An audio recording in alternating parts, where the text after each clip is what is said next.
कलयुग में भगवान नाम कीर्तन, गीता का श्लोक का उच्चारण और साधु पुरुष का दर्शन करोड़ों तीर्थ करने का फल देता है।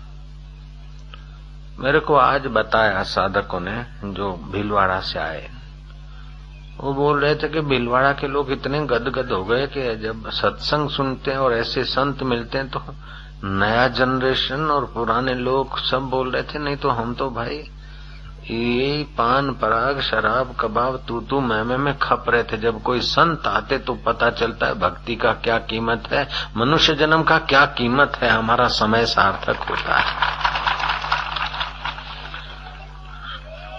शास्त्रों में लिखा है ते सौभाग्या मनुष्येषु, मनुष्य लोक में वे सौभाग्यशाली है। ते सौभाग्या मनुष्येषु कृतार्था नृपनिश्चयाः सुमरंती सुमार्यंती हरे नामयु कली युगे है। वे सचमुच में सौभाग्यशाली हैं जो सुमरण करते हैं, करवाते हैं हरि नाम का कलयुग में। कलयुग केवल नाम आधारा, जपत नर उतरे सिंधु पारा। कलयुग में भगवान नाम का बड़ा भारी महिमा है। तो भगवान नाम जपने वाले भी चार प्रकार के लोग होते हैं। एक होते फोर्थ क्लास, राम राम राम राम राम राम राम राम राम नाम जपना, परायमाल अपना बड़े भगत होके आएंगे और फिर देखो तो कोई हिसाब किताब नहीं। तो दूसरे होते थर्ड क्लास, तीसरे होते सेकंड क्लास और चौथे होते फर्स्ट क्लास। तो तीसरे नंबर के जो सज्जन हैं उनको किसी गुरु से मंत्र मिल गया, ले बेटा 10 मालाएं जपना। उसने 10 मालाएं जपी, 10 मालाएं पूरी की, हाश जय गुरु महाराज, नियम पूरा हुआ। बस वो जो उतारी हो गए नियम पूरा हुआ। अच्छा है, फोर्थ क्लास से तो अच्छा है कि धर्मादा का खाता तो नहीं, और धर्मादा का अपने घर में ले जाने से 7 पीढ़ियां कंगाल हो जाती। उस समय पता नहीं चलता खाते समय, बाद में तो कड़िया जाम हो जाता, चक्का जाम। तो जप करने वाले एक होते हैं कि भाई चलो कर लिया दिखावा, फोर्थ क्लास। दूसरे होते हैं कि जब किया हाश बोझा उतरा। तीसरे होते हैं 2 नंबर के, जब किया 10 मालाएं लेकिन चलो 2 और वधारे करा अच्छो लागे, 2 और वधारे करा अच्छो लागे, चलता फिरता भगवान का जप किया अच्छा लागे। और चौथे होते हैं सिद्ध जापक, जिन्होंने जप करते करते जप के अर्थ में सिद्धि पा लिया, उसको बोलते महापुरुष। ऐसा जो पहले नंबर के जापक हैं, ऐसा एक पुरुष अगर मिल जाए और दूसरे लाख आदमी हो और वो एक पुरुष के साथ बैठ के कीर्तन करे तो नास्तिक हो, नास्तिक का बाप हो, उनका भी कल्याण हो जाएगा। ऐसा जापक, इसको बोलते उत्तम जापक, मध्यम जापक, कनिष्ठ जापक और कनिष्ठतर जापक। पहले नंबर का, दूसरे नंबर का, तीसरे नंबर का और चौथे नंबर का। तो कलयुग में बड़ा ये फायदा है कि कोई उत्तम जापक महापुरुष मिल जाए और उसके साथ बैठ के कलयुग केवल हरि गुण गाहा, गाहत नर उतरे भवथा। कलयुग में हरि के गुणगान सुनने और गाने से भव सागर से आदमी पार हो जाता है। भगवान के मंदिर में जाना अच्छा है, जाना चाहिए, लेकिन हृदय के मंदिर में ले जाने वाला सदगुरु जब तक नहीं मिला तब तक मंदिर में चक्कर काटते काटते जिंदगी पूरी हो जाती। कबीर जी ने कहा तीर्थ नाए एक फल, संत मिले फल 4, सतगुरु मिले अनंत फल, कहत कबीर विचार। तीर्थ में नहाने से एक फल होता है धर्म का, अगर संत मिल जाते तो धर्म, अर्थ, काम और मोक्ष ये 4 फल मिलते। अगर वो संत कोई सत्य को, उत्तम जापक पद को पाए हुए, साक्षात्कार किए हुए और उनको हम लोगों ने गुरुदेव के रूप में मान लिया, उनके साथ हमने संबंध जोड़ लिया, तीर्थ नाय एक फल, संत मिले फल चार, सदगुरु मिले अनंत फल। अनंत फल माना जिस फल का अंत न हो, न अंत इति अनंत। सतगुरु मिले अनंत फल, कहत कबीर विचार। यह तन विष की बेलरी, गुरु अमृत की खान, सिर दीजे सतगुरु मिले तो भी सस्ता जान।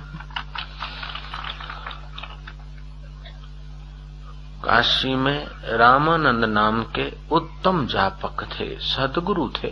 सत्य में उनकी विश्रांति थी। सत्य एक आत्मा है। उनसे दीक्षा लेकर उनका एक साधु चेला भजन करता था। तो वो रामानंद का चेला जो था, उसका नाम राजू तो नहीं था, अघोरानंद नाम था जो था। वो भजन करते करते उसने खेचरी मुद्रा किया, और खेचरी मुद्रा लग गई वो अलग बात है, करना अलग बात है। किया खेचरी मुद्रा कर गया, उसका प्राण रुक गया। न प्राण अंदर जाए न बाहर आवे, आंखें फटी रह गई।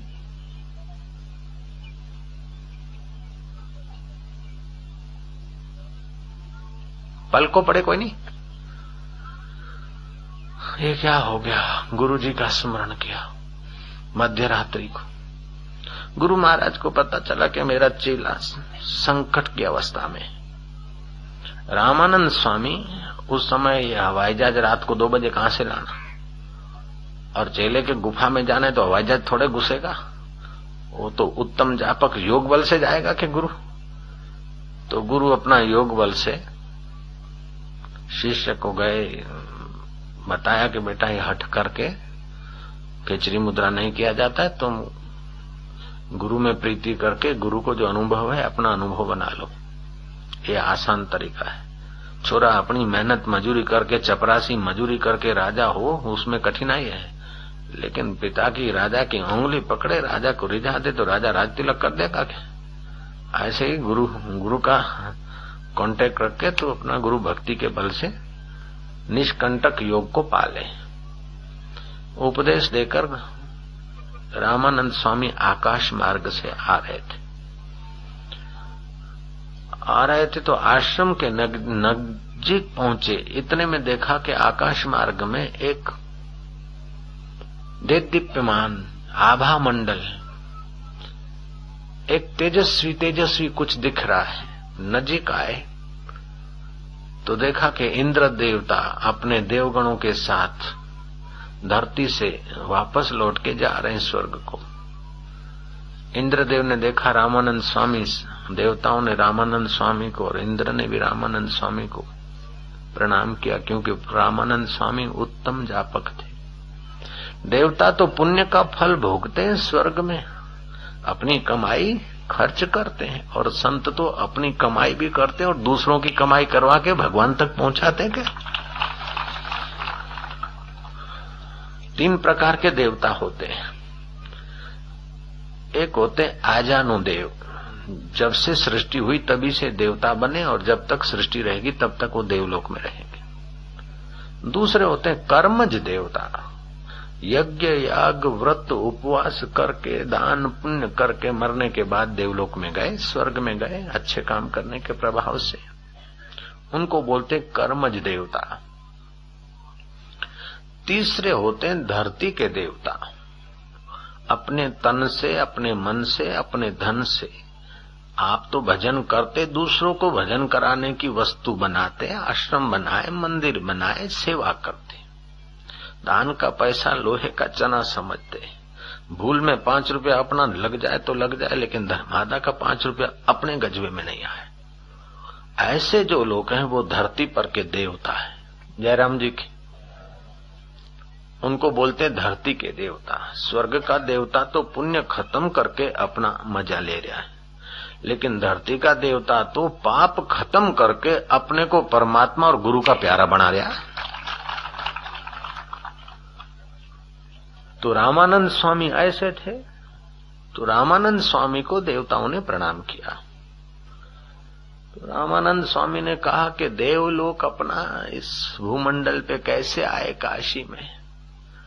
इंद्र ने कहा कि धरती पर पाप बढ़ गया, स्वार्थ बढ़ गया, कूड़ कपट धोखा बढ़ गया। लोग बड़े दुखी हैं। दुख भगवान ने नहीं बनाया, दुख कुदरत ने नहीं बनाया, दुख बनाया लोगों के कर्मों ने। इसलिए जब तक लोगों को भक्ति नहीं मिलेगी तब तक उनके कर्म नहीं कटेंगे। और भक्ति कराने वाला कोई महापुरुष का आत्मा अवतार लेना चाहता है, लेकिन कोई अच्छा घर नहीं दिखाई दे रहा है। पहलाज का आत्मा अवतार लेना चाहता है, पहलाज को हम भेजना चाहते हैं, लेकिन ये रामानंद स्वामी हम बड़े दुखी हुए कि पहलाज को अवतार लेने की कोई जगह नहीं मिल रही। आज जिसको जोशी मठ बोलते हैं, उसको उस जमाने में ज्योतिर्मठ बोलते थे। ज्योतिर्मठ में जो साधु थे वहां के महंत स्वामी अघोरानंद, वो बड़े तपस्वी थे, बड़ा सोहम की उपासना करते थे। श्वास भीतर जाए सो बाहर आए हम। अपने श्वासोश्वास को प्रभात में पद्मासन में बैठ के श्वासोश्वास को देखें। कभी मन में उथल पाथल है तो फिर श्वासोश्वास में मन ले आवे। ऐसे सतर्क वे महापुरुष थे कि उनका आधा घंटा भी फालतू नहीं जाता था। वो सोहम की साधना को इतना परिपक्व कर चुके थे कि बस साक्षात्कार के निकट पहुंच गए थे। अब ब्रह्मचर्य व्रत, कम बोलते थे, संयम से भोजन लेते थे और रबड़ी खा के अथवा अपना भंडारे खा के खड़िया पलटन नहीं होते थे। आजकल तो चलो उस बाबा जी बन गए, खा ले रबड़ी, खा ले भंडारा, तो भंडारा ही भंडारा हो जाता। फिर जैसा अन्न ऐसा मन। सात्विक अन्न होगा तो सात्विक मन रहेगा, भजन में मन लगेगा। भंडारे का अन्न खाएगा तो भजन क्या करेगा? पेट पे हाथ घुमाते चोबे जैसा बना रहेगा और क्या करेगा? तो बड़े संयम से खाते पीते थे और साधना भी बड़ी तगड़ी थी। अप्सरा चित्रांगना ने देखा कि ऐसी पुरुष के ओजस से पहलाज को अवतार अच्छा मिलेगा। रात को प्रभात को 2-2:30 बजे जो समय हुआ होगा, वो चित्रांगना ने अपनी अप्सरा विद्या से ज्योतिर्मठ के तेजस्वी साधक को सपने में अपना रूप दिखाया, सपना दिया। सपना देके उनकी नींद तोड़ दिया। नींद तोड़कर वो सामने खड़ी हो गई। वो अप्सरा का ऐसा रूप, ऐसा लावण्य, ऐसे नखरे और ऐसा कुछ कि वह महापुरुष अपने को संभाल नहीं पाए और वे पति पत्नी के व्यवहार में उतरे। और वो अप्सरा उनके साथ रही गोप कन्या का रूप लेकर। समय पाकर उनको बालक हुआ और बालक बड़ा तेजस्वी, बड़ा दीप्यमान, बड़ा तेजस्वी बालक। अप्सरा ने बालक को जन्म दिया। बालक गोद में रखकर बोलती कि अब मैं जा रही हूं, मोरो काम पूरा हो गयो। अरे ठगनी, है तो मेरा भजन ठग लिया तूने। अघोरानंद ने होश संभाला कि मेरे से बड़ा धोखा हो गया, ये माया का धोखा है। कहा तो मैं सोहम की साधना करके आत्मा ब्रह्म है, व्यापक आनंद स्वरूप ईश्वर, और मेरा आत्मा एक हो जाता। कहा तो सारे संसार को ढांपा हुआ चिदानंद स्वरूप अपना, जिसमें ब्रह्मा विष्णु महेश समाहित होते हैं, उस चैतन्य का मैं अनुभव कर रहा था। जो ब्रह्मा का अनुभव, जो विष्णु का अनुभव, जो शिव जी का अनुभव, वो मेरा अनुभव हो रहा था। मैं तो भगवान के अनुभव की बराबरी करने की ऊंचाई पर आकर फिर इस कीचड़ में गिर गया। रहे ये क्या? जैसे कोई चक्रवर्ती सम्राट का एकाएक किसी गलती से राज्य छूट जाए और फिर शराब बराब पी ले और फिर कहीं नाली में गिरे और नशा उतर जाए तो सावधान हो जाएगा क्या? वो सावधान हो गए। लड़के को लेकर काशी आए कि लड़के को किसी के अर्पण कर दूं और मैं अब काशी में सदा के लिए शरीर छोड़ दूं। ये मेरा इतना भजनानंदी शरीर और उससे इतना ये गलती हो गया, अब ये शरीर को रख के काहे करूंगा। ऐसे सोचते सोचते वो पहुंच गए स्वामी रामानंद के आश्रम में। और रामानंद सब बात जानते थे। रामानंद ने क्या कि गौरानंद जी महाराज, तुम्हारा जीवन बहुत ओजस्वी, तेजस्वी, पवित्र, लेकिन ये तुम्हारी पवित्रता और तुम्हारा ओज और तेज तुम्हारा अपना नहीं है, ईश्वर का दिया हुआ है। अब जो आदमी हार जाता है उसको क्या है कि तू हार गया, अच्छा नहीं किया, तो और दुखी होएगा कि उसको तो टाटस बंधा नहीं है कि भाई चलो चलो गिर गया तो कोई बात नहीं, हो गया तो हो गया, रुपया गिर गया तो कोई बात नहीं, अभी तो तेरे हाथ में इतना है। इतने में वो चित्रांगना आ गई। चित्रांगना आ गई, उसको देखा।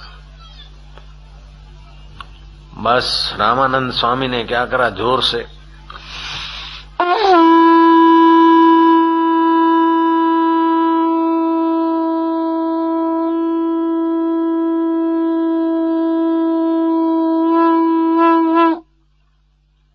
अपनी कृपा शंख के द्वारा फैलाई। शंखनाद वैसे ही पवित्र माना जाता है। फिर संत का संकल्प, और संत के मुख से शंख स्थापित हुआ, फूंका गया। 1 सेकंड में 700 घन फीट स्पीड से शंख फूंका जाए तो 2200 घन फीट रेंज के हार्मफुल बैक्टीरिया नष्ट हो जाते, ये विज्ञान बोलता है। लेकिन हार्मफुल बैक्टीरिया नष्ट होते, दूसरे आसुरी तत्व कितने विदा हो जाते, अभी विज्ञान को समझ में नहीं आया। वेदांत जानता है, योगी लोग जानते हैं। रामानंद स्वामी ने जोर से शंख फूंका, वो अघोरानंद जी महाराज की समाधि लग गई। जो ब्रह्म में पहुंचने की थोड़ी कमी थी क्या, वो संत की दृष्टि पड़ी। और संत तो उत्तम जापक थे। उत्तम एक महापुरुष उत्तम जापक हो तो उसके साथ लाख आदमी बैठे, उसकी नजर पड़े संत की और वाणी सुने, वो लाख आदमी को लाभ उतना ही होगा। अच्छे से को तो लाभ होगा, लेकिन जो नास्तिक है उसको भी दृष्टि का और भगवान के नाम का, संत के मुख से निकले हुए भगवान के नाम का लाभ होगा। तो शंख की ध्वनि का भी तो लाभ हुआ क्या।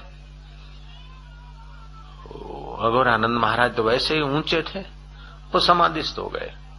समाधिस्थ हो गए और उनको आत्मा परमात्मा का साक्षात्कार हो गया। जैसे घड़ा फूटे तो महाकाश में मिल जाए, ऐसे जीवात्मा ब्रह्मात्मा में व्यापक चैतन्य में मिल गए और शरीर छोड़ दिया। शरीर छोड़ दिया तो रामानंद स्वामी ने अपने शिष्यों को कहा कि इनकी 10 नामी उचित अंत्येष्टि करो, खूब विधि विधान से, जैसे साधु की आखिरी विधि होती है ऐसे करो। विधि किया। अब वो चित्रांगना बोलती है कि ये छोरा के काई करूं मैं, कि तारो जायो तू संभाल, अनारे देन काटे भागी रहती तू, तारो जायो तू संभाल के। वो देवांगना उस तेजस्वी बालक को लेकर काशी के एक शांत सन्नाटे सरोवर में, जहां कमल के पत्ते बिछे थे और कमल के फूल कहीं खिले थे, वो अपने अप्सराई विद्या के बल से बालक को कमल के पत्ते पर रख दिया।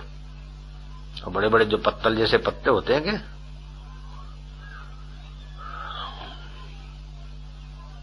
और खुद वहां सूक्ष्म होकर बालक की रखवाली करने लगी। एक सुबह नीरू नाम का जुल्हा और उसकी पत्नी नीमा दोनों सैर करने गए, घूमने गए सुबह सुबह। और दोनों ने वर्षों की शादी की थी, बालक नहीं हो रहा था। और सरोवर के पानी के बीच और एक पत्ते पर बालक सोया है, ये देखकर उनको बड़ा आश्चर्य हुआ।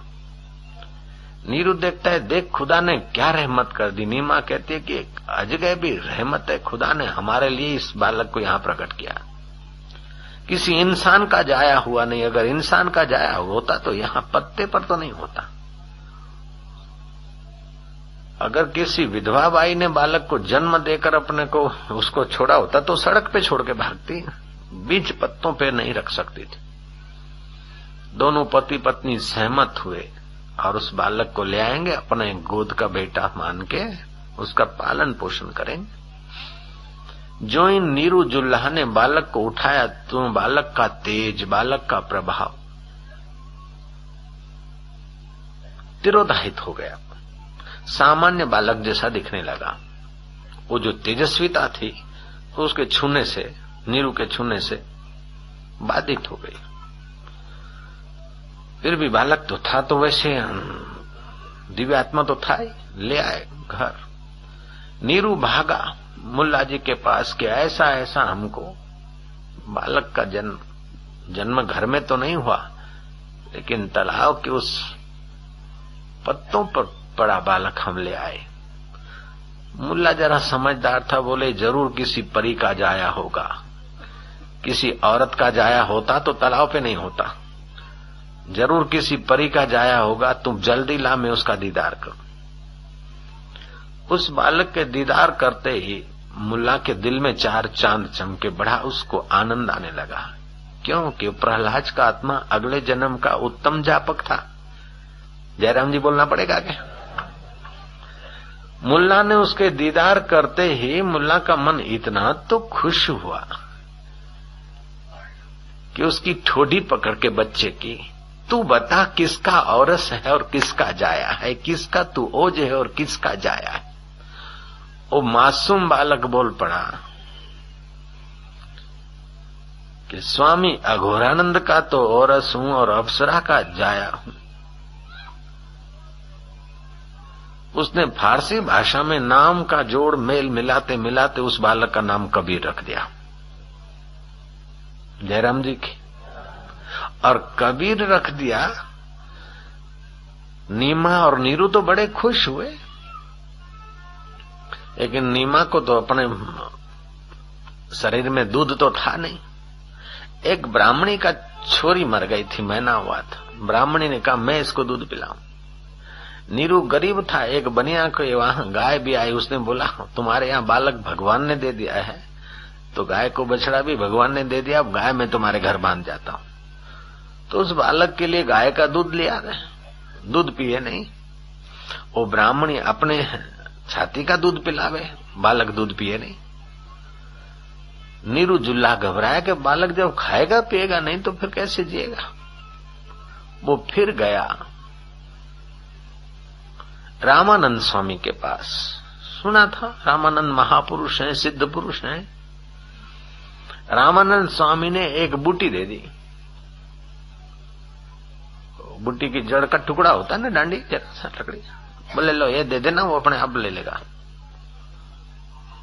जो बूटी की जड़ दे दी वो बालक चूसने लग गया।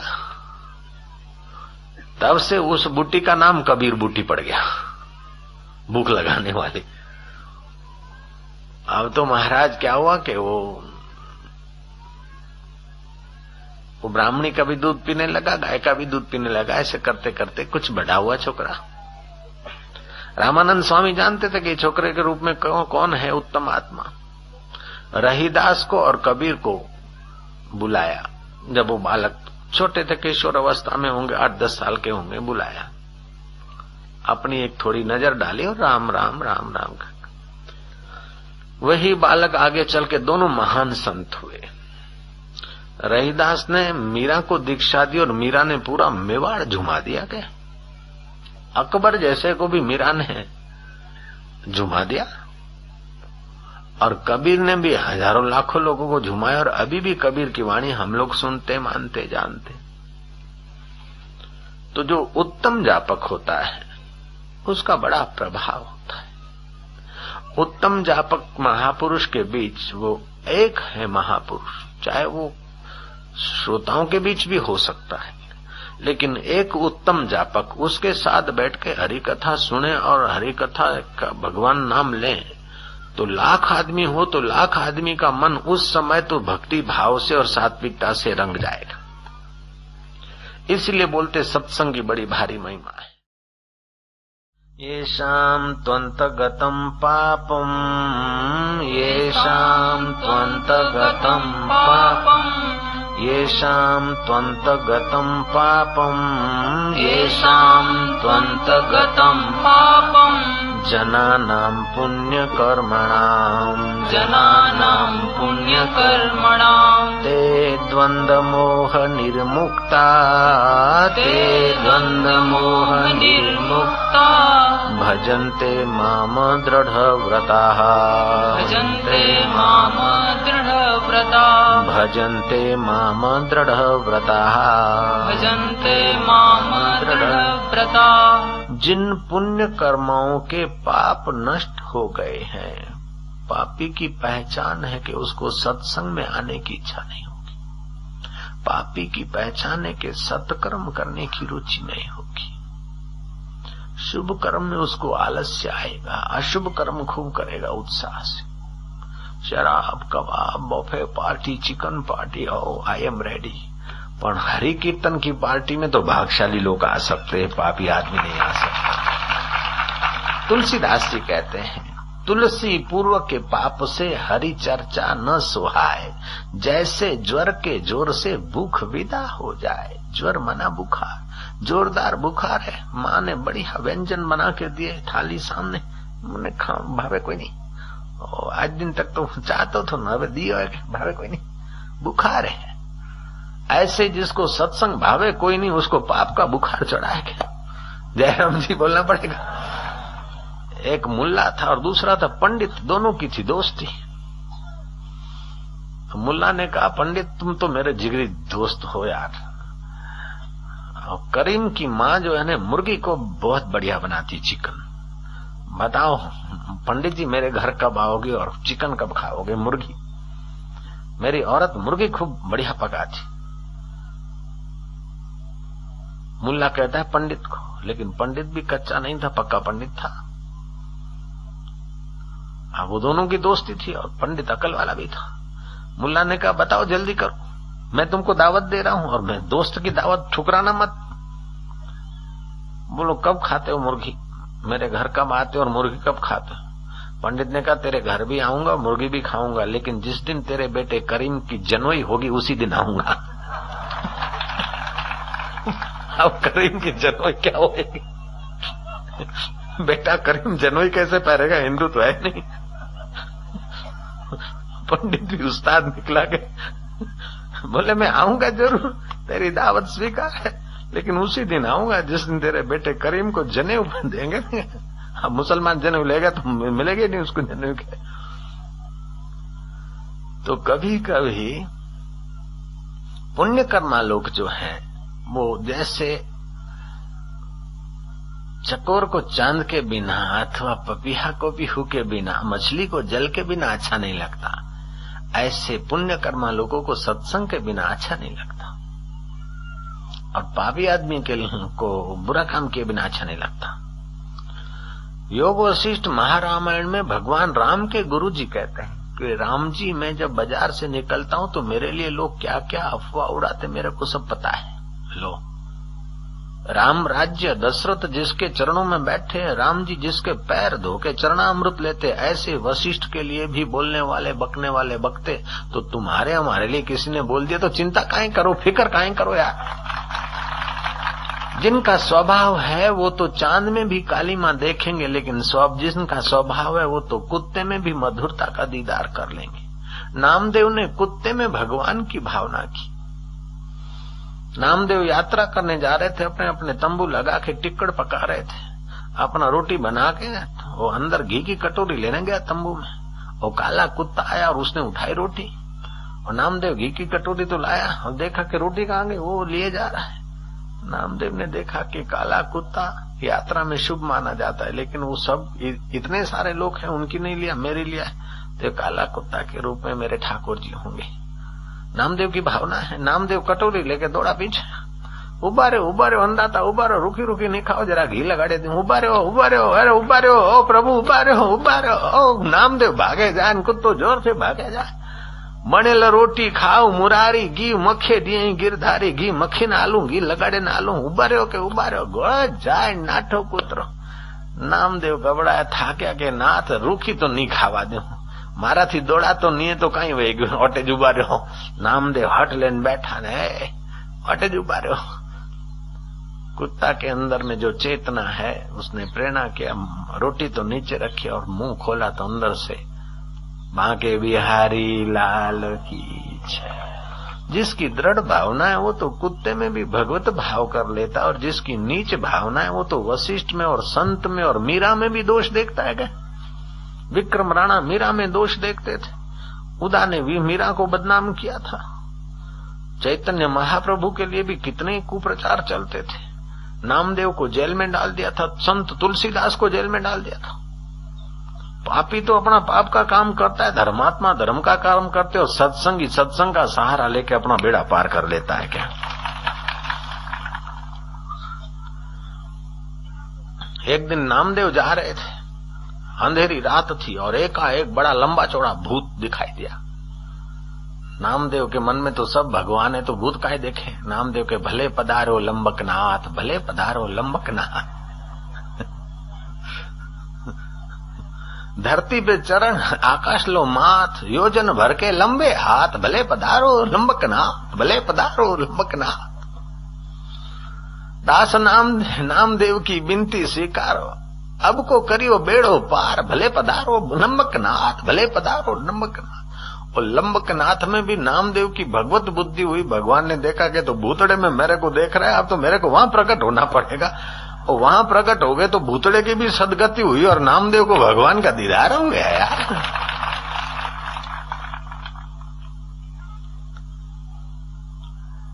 देवताओं के बीच एक चर्चा चल रही थी कि संसार में सबसे ज्यादा सुखी और सबसे ज्यादा प्रसन्न और गंदे से गंदा, बुरे से बुरा वस्तु में से, बुरे से बुरे व्यक्ति में से भी अच्छाई चुनने वाला इस समय धरती पर कौन है?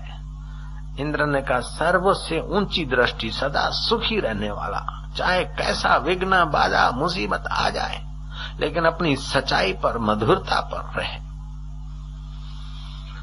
और बुरे से बुरे वस्तु में से भी अच्छाई ढूंढ ले, ऐसा अगर कोई व्यक्ति देखना है तो अभी श्री कृष्ण का व्यक्तित्व है। श्री कृष्ण बुरे से बुरा, गंदे से गंदा वस्तु, गंदे से गंदा जीव हो, उसमें से भी अच्छाई ढूंढ लेंगे। ऐसा करके इंद्र ने खूब प्रशंसा की। देवता को शंका हुई कि बुरे में बुरा, गंदे में गंदा वस्तु, व्यक्ति, जीव, जानवर में से भी श्री कृष्ण अच्छाई चुन लेंगे, ये कैसे हो सकता है? बुरे में से अच्छाई कैसे मिलेगी? अरे कोलसे में से हीरे मिलते हैं कोलसे की खान में, तो बुरे में से अच्छाई क्यों नहीं मिले? देवता को शंका हुई। देवता ने देखा कि श्री कृष्ण इस समय कुंज गलियों में ग्वाल मित्रों के साथ कहीं से पसार हो रहे हैं। देवता ने अपना सत्य संकल्प करके एक ऐसा रूप बनाया भयानक, एकदम गंदा, एक कुत्ते का रूप लिया देवता ने। कुत्ता भी कैसा कि पूंछ कटी हुई, शरीर में घाव लगे हुए, और जहां घाव लगे थे वहां घाव में जीवड़े खदबदा रहे। पूंछ कटी हुई, शरीर में घाव लगे हुए, ऐसा देवता कुत्ते का रूप लेकर पड़ा है नाली के पास में, गली में। उसके शरीर पर तो मक्खियां बिनबिना रही है, कान भी थोड़ा कटा है, पूंछ कटी है, मुंह फटा है, दांत दिख रहे, न जीता है न मरता, उसको देखकर सूग आ जावे। ऐसा गंदा कुत्ता।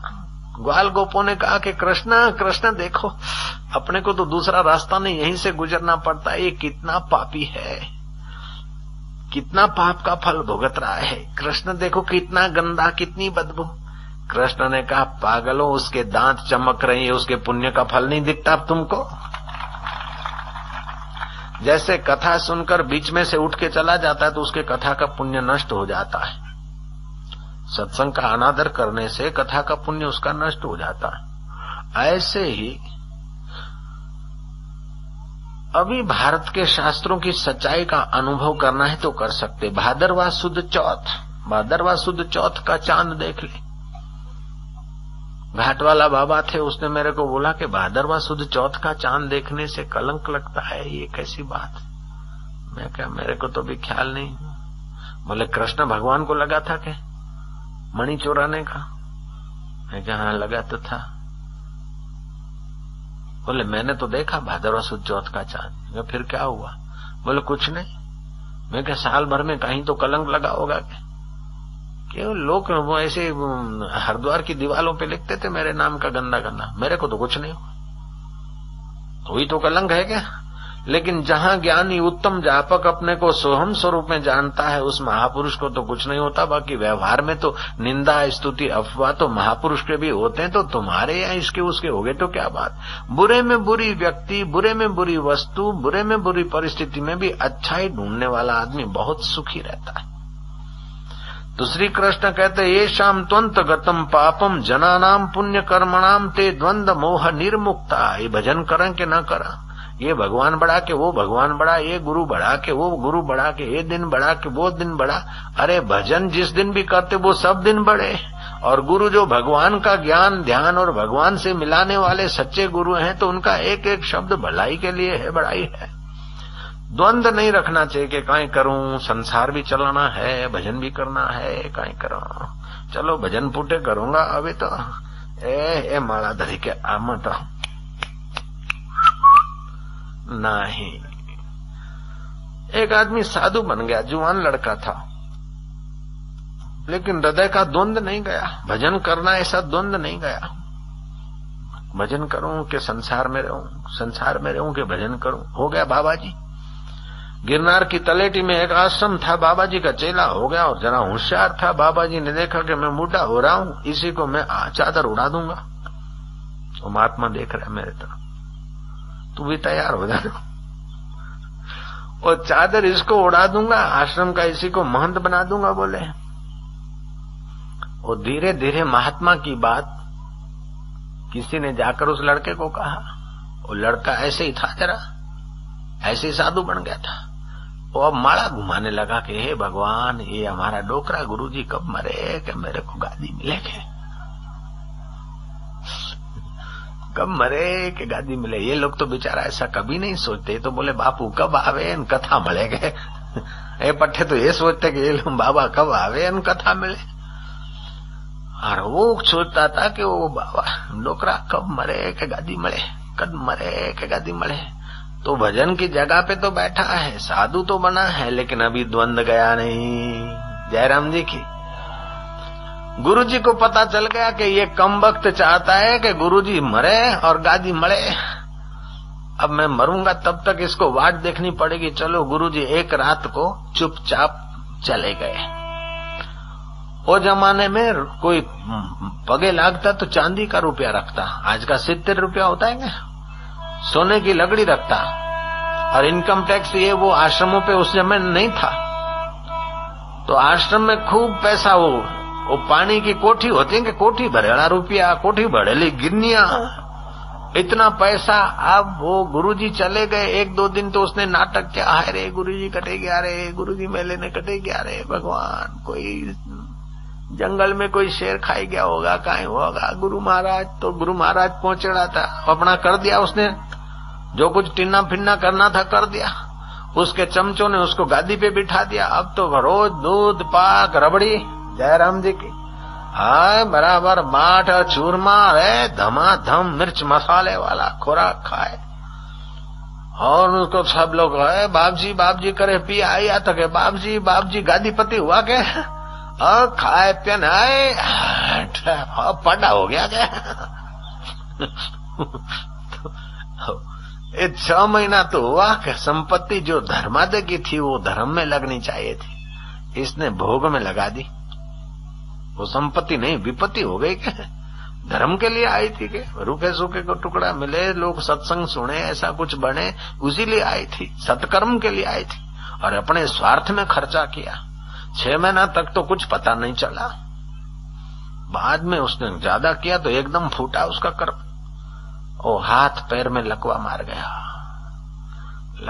गया और रात को नींद नहीं और शरीर में फोड़े हो गए। अरे गुरुजी मैं तो बहुत दुखिया रहा हूं, ऐसा कभी। एक दिन रोया रात को, तो रात को सपने में आया गुरुजी आंखें दिखा रहे। अब गुरु नाराज है तो समझ लो कि अपना कोई रूठा हुआ कर्म है, अपना कर्म अपने को दुख देने वाला है, इसलिए गुरु नाराज। गुरु नहीं चाहते कि इस बेचारे को दुख मिले, इसीलिए डांटते गुरु। तो सपने में गुरु डांट रहे हैं तो माँ बाप डांटे तो अच्छा, लेकिन जमदूत डांटे तो बुरा है क्या। दुर्जन की करुणा बुरी, भलो साई को त्रास, जब सूरज गर्मी करे तब बरसन की आस। माता पिता और गुरु डांटे तो समझो अपनी गलती निकाल रहे हैं, अपना पाप निकाल रहे हैं। अपने को अपनी गलती महसूस करके सच्चाई पे आ जाना चाहिए। इसको सपने में गुरुजी दिख रहे हैं और डांट रहे हैं, ऐसा दिख रहे हैं। सुबह उठा, अपने चमचों को बोला कि कुछ भी होए कर्म का फल तो मिलता है। मेरे गुरुजी के साथ मैंने खोटा विचार किया और मैं धर्मादि की संपत्ति हड़पने के लिए खोटा विचार किया। अब मेरी स्वास्थ्य की संपत्ति हड़प, कुछ भी करो मेरे गुरुजी को ढूंढ के लाओ। अब गुरुजी को कहाँ ढूंढ के लाओ? गुरुजी तो चलते चलते पहुंच गए थे काशी, और वो कहाँ? गिरनार, सौराष्ट्र में। चमचों ने देखा गुरुजी तो है नहीं। एक दिन की बात है, कोई जमात आई साधुओं की। वो महंत ने कहा साधुओं को कि बाप जी मैं तो मरे गया, मैं तो न संसारी रहा न साधु रहा। मेरे गुरुजी के लिए मैंने खोटा विचार किया, धर्मादि के पैसे का दुरुपयोग किया। अब तो मैं आया होगा, रात को नींद नहीं आती, दिन को बचता नहीं, और शरीर लूला लंगड़ा। अब संपत्ति क्या करूंगा? और ये तो लोढ़ा का चना है बाप जी, अब मेरे को कोई उपाय बताओ। बोले उपाय बताएं तो तेरे गुरुजी जो थे उसको तो हमने काशी में देखा, एक झोपड़ी बना के रहते और भजन करते। के हैं मेरे गुरुजी काशी पहुंच गए? के वहां भजन करते। 2-3 आदमियों को भेजा, बोले जाओ कुछ भी करके गुरुजी को मना कर ले आओ, मैं तो लूला हो गया हूं, मेरे तरफ से गुरुजी से माफी मांगो, गुरुजी को बुला के आओ। वो गुरुजी के पास पहुंचे। गुरुजी ने कहा बेटा मैं तो आने वाला नहीं, अगर तू मेरे को लाना चाहता है तो ऐसा आंबा बो दे, ऐसा आम का झाड़ लगा दे कि उसकी डालियां को पानी पिला, आम के झाड़ को, और डालियां इतनी बड़े वो आम इतना फले फूले कि उसकी चारों तरफ डालियां फैले, और एक डाल काशी पहुंचे, और डाल के ऊपर पैर रखते रखते मैं गिरनार पहुंचू। अरे राम राम राम।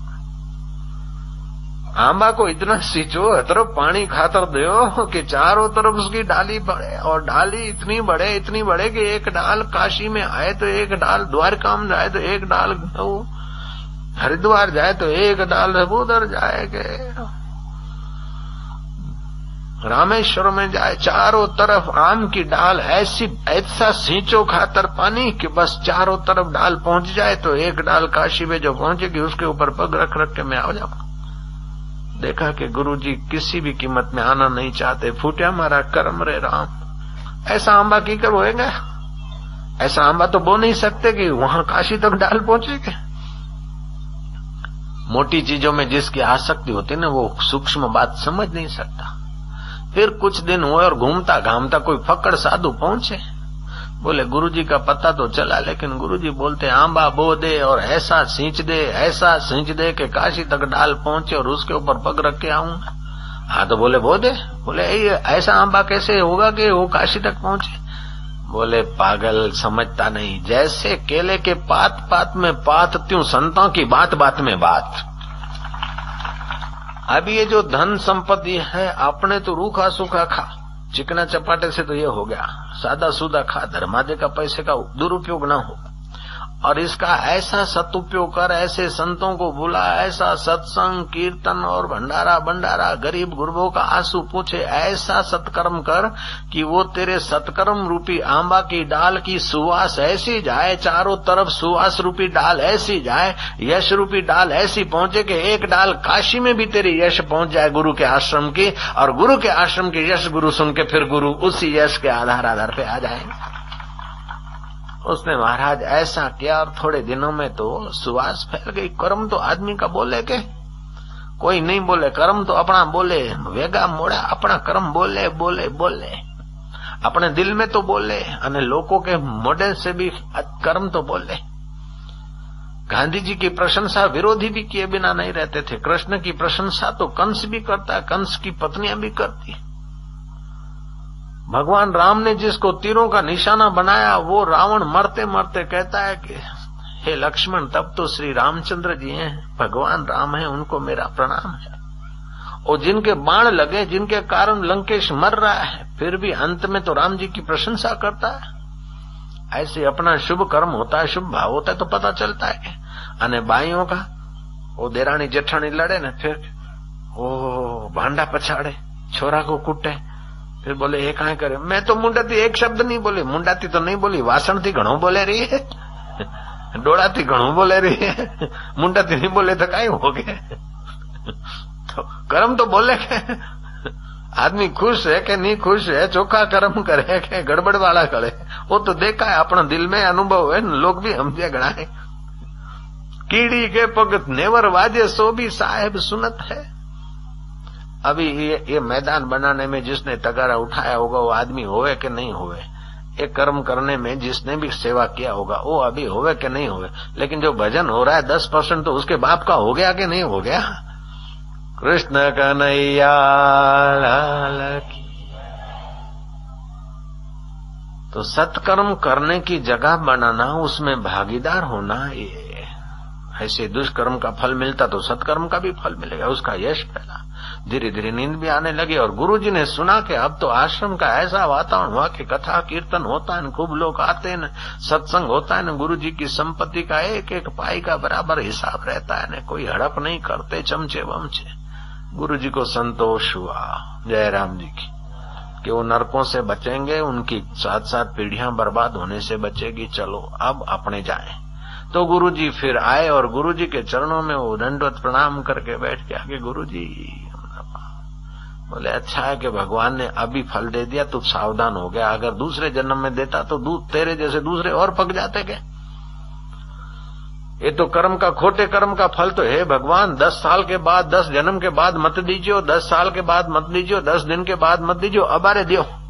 खोटे कर्म का फल तो अबारे दियो, चोखा कर्म का फल भले नहीं दियो, भले बेड़ा होता हो रहे।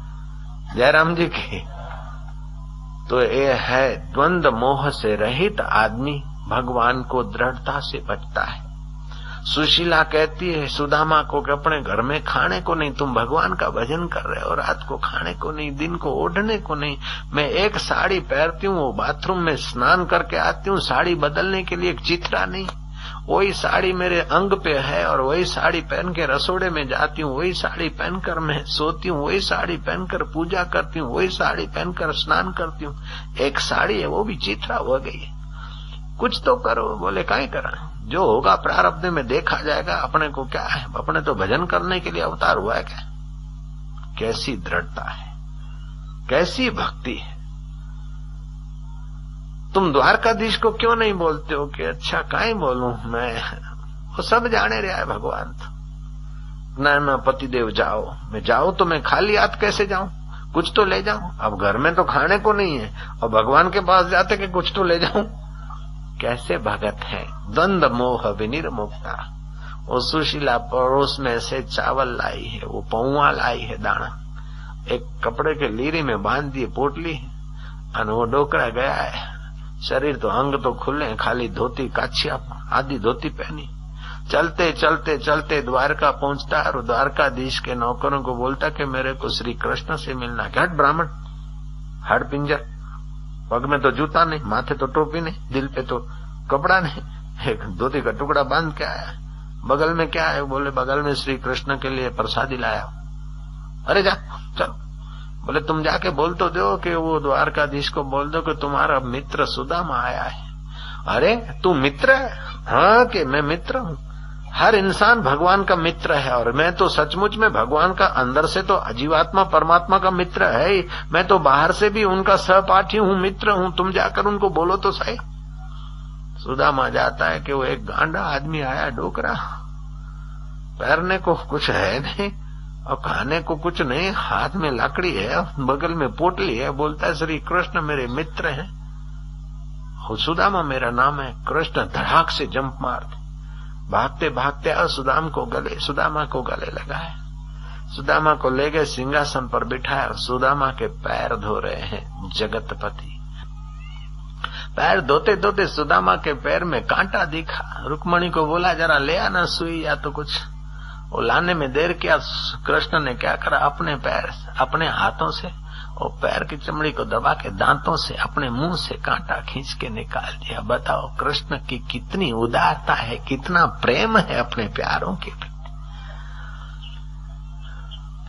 पैर वैर धुलाकर दुशाला बुशाला पहनाया, वस्त्र, बातचीत किया।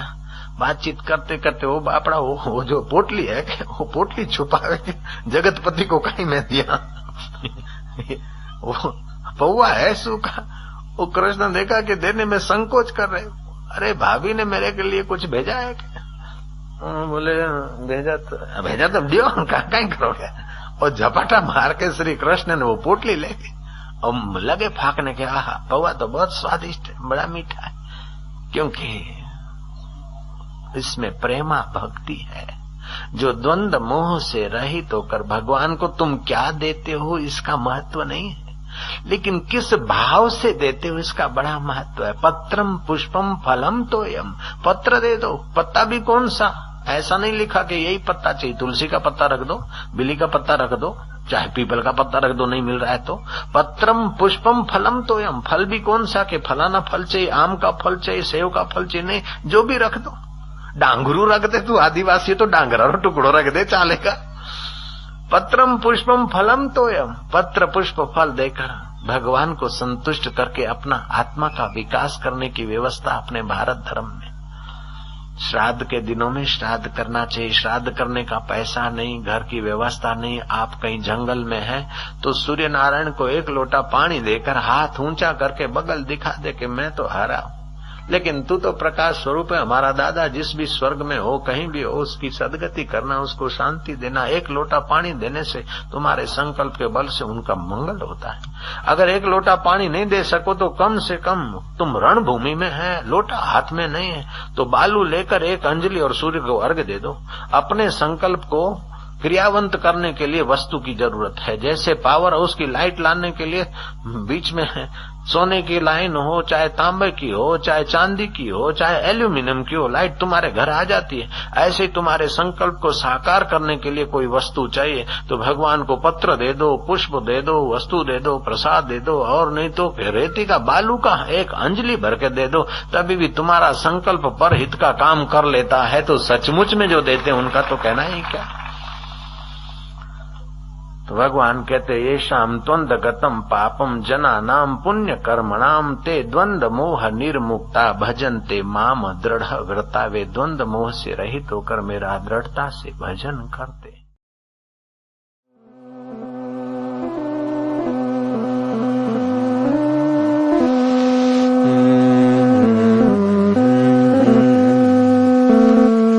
मधुर मधुर नाम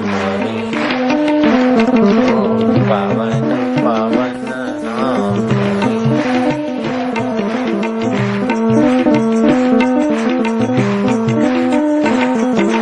दिलों का दुलारा नाम रे, ओम कली का किनारा नाम रे, ओम पाप का निवारक नाम,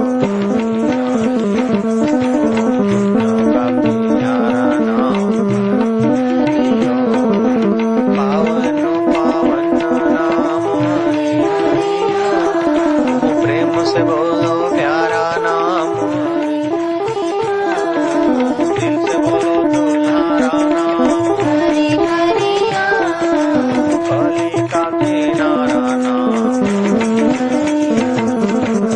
इसका सहारा नाम,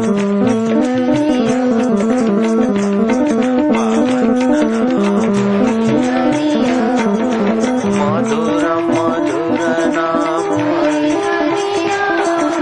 मधुर मधुर नाम, मधुर मधुर नाम, हरि ओम। संतों भाया वही नाम,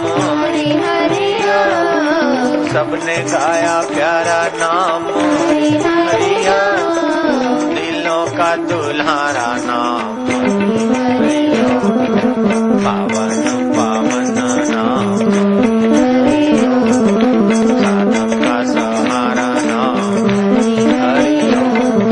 संतों का प्यारा नाम रे, भक्तों का सहारा नाम रे, पावन पावन नाम, मधुर मधुर नाम, पुण्यों का प्यारा नाम, हरि हरि ओम,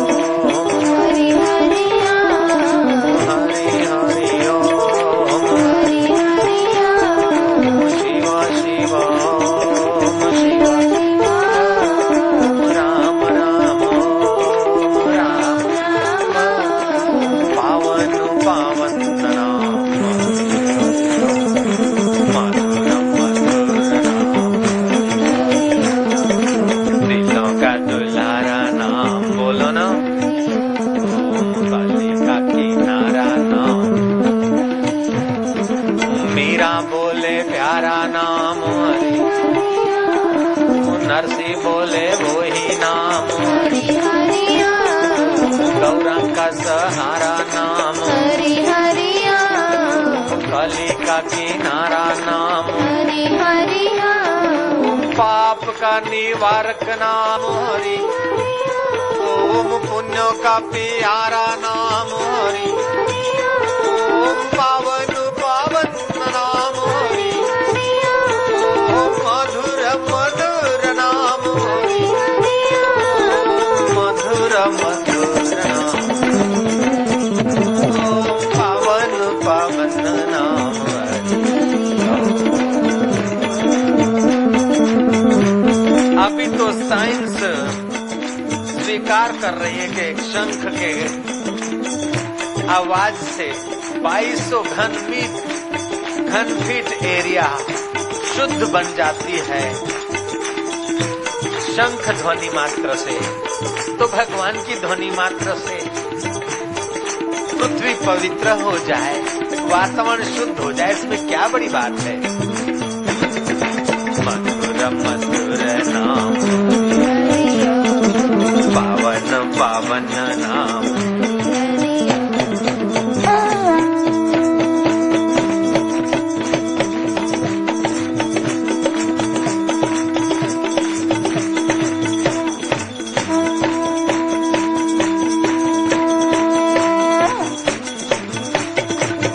नाम हरि हरिया, हरि हरिया, का दुल्हारा नाम, हरि हरिया, मीरा का प्यारा नाम, हरि हरिया, गौरंग बोले वही नाम। हरि हरिया, ओम नरसी बोले प्यारा नाम। हरि हरिया, ओम भक्तों का सहारा नाम। हरि हरिया, ओम पाप का निवारक नाम। ओम पुण्यों का प्यारा नाम। ओम कली का किनारा नाम। ओम पावन पावन नाम। ओम मधुर मधुर नाम।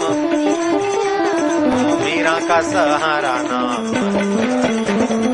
पावन पावन नाम।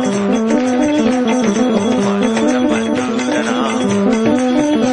तुम्हारी रग रग पावन हो रही है, तुम्हारा दिल मधुर हो रहा है। मीरा भई प्रेम दीवानी, गिंगरू बांध मीरा मेवाड़ में नाची, गौरांग बंगाल में नाचे, तुकाराम महाराष्ट्र में नाचे, नरसिंह मेहता सौराष्ट्र में नाचे, तो तुम मध्य प्रदेश के इस श्रीहस्त में शिप्रा तट पर ही दिलबर को दुल्हार कर लो। हरि हरि बोल।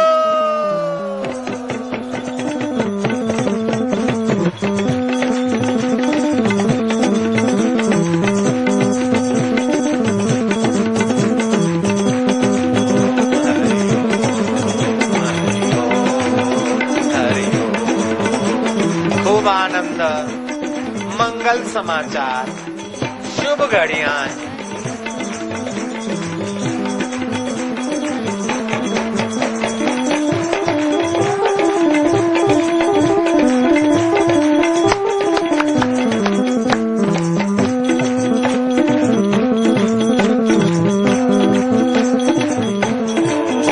हरिओम हरिओम। हिम्मत, शक्ति, पवित्रता।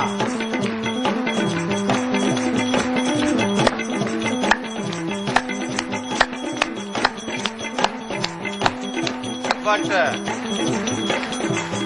ओम हरि ओम, ओम हरि ओम। आत्मबल, आध्यात्मिक बल, पावर। हरि ओम हरि ओम, हरि ओम, ओम हरि ओम, हरि ओम हरि ओम, हरि ओम हरि ओम।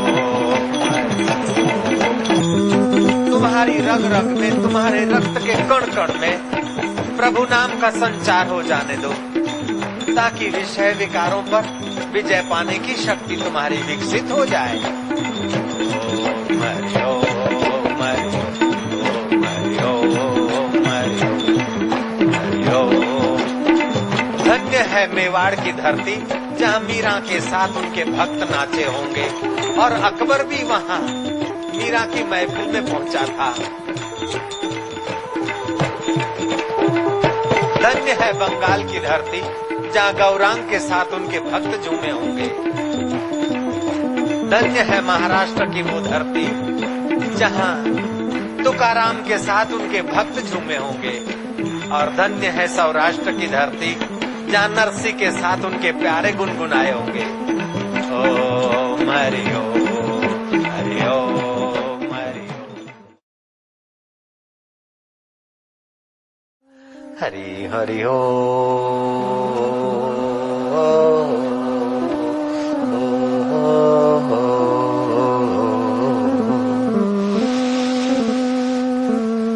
गहरी गहरी शांति।